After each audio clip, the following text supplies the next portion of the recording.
የእግዚአብሔርና የሰው ፍቃድ ሲተባበሩ።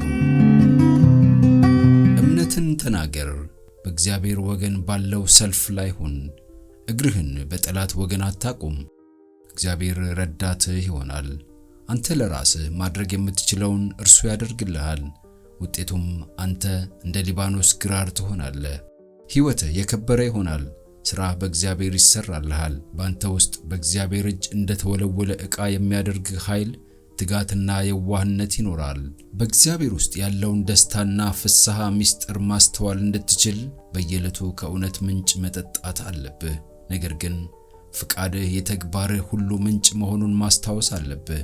ይህ በሰው ባህሪ ውስጥ እጅግ አስፈላጊ ነገር የሆነው ፍቃድ በውድቀት ለሰይጣን ቁጥጥር አልፎ ተሰጥቷል። ከዚያን ጊዜ ጀምሮ እርሱ በሰው ውስጥ የራሱን ደስታ እንዲፈልግና እንዲፈጽም ሲሰራ ቆይቷል። ይህም ለሰው አሰቃቂ ጥፋትና ስቃይ ለማምጣት ነው። ነገር ግን እግዚአብሔር የተወደደውን አንድያ ልጁን የኃጢአት መስዋዕት እንዲሆን የሰጠው ወሰን የለሽ መስዋዕትነት የመንግስቱን አንዲቷንም መርህ ሳይጥስ እንዲህ እንዲል ያስችለዋል። ራስህን ለኔ ስጥ፣ ፈቃድህን ስጠኝ፣ ከሰይጣን ቁጥጥር ነፃ አድርገውና እኔ እቆጣጠረዋለሁ ይላል። ከዚያ በኋላ የኔን መልካም ደስታ እንድትፈልግና እንድታደርግ ባንተ ውስጥ እሰራለሁ። እናም እርሱ የክርስቶስን አእምሮ ሲሰጥህ ፍቃድህ እንደ እርሱ ፍቃድ ይሆናል። ባህሪህም ወደ ክርስቶስ ባህሪ ይለወጣል። የእግዚአብሔርን ፍቃድ መፈጸም ዓላማህ ነውን? ቃሉን መታዘዝ ፍላጎትህ ነውን? ማንም ሰው ሊከተለኝ ቢወድ ራሱን ይካድ፣ መስቀሉንም ተሸክሞ ይከተለኝ ይላል።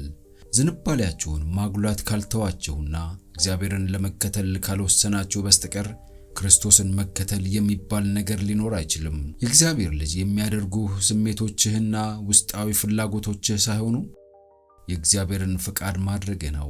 ፍቃድህ ከሆነ ጠቀሜታ ያለው ሕይወት ከፊትህ ነው።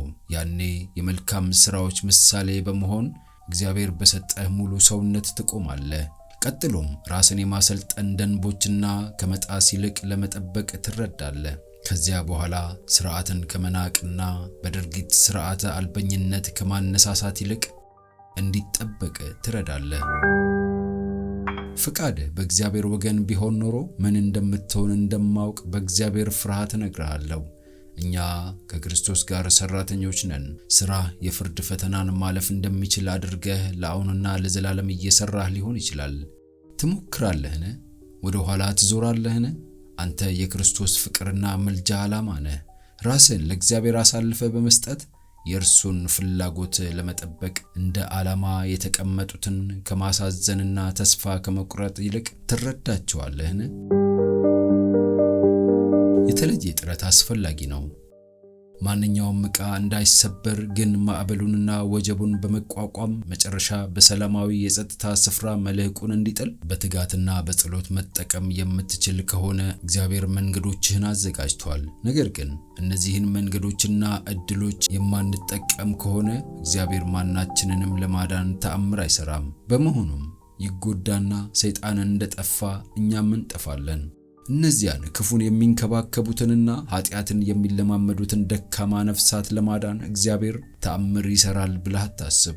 ወይንም በሕይወታቸው አንድ መለኮታዊ አካል በማምጣት ከራሳቸው ለይቶ ያለ አንዳች ልዩ ጦርነት፣ ያለ አንዳች ራስን መስቀል ሲነጻጸር ቀላል ሥራ ወደሚሆንበት ከፍ ወዳለው ክበብ ያነሳቸዋል ብለህ አታስብ።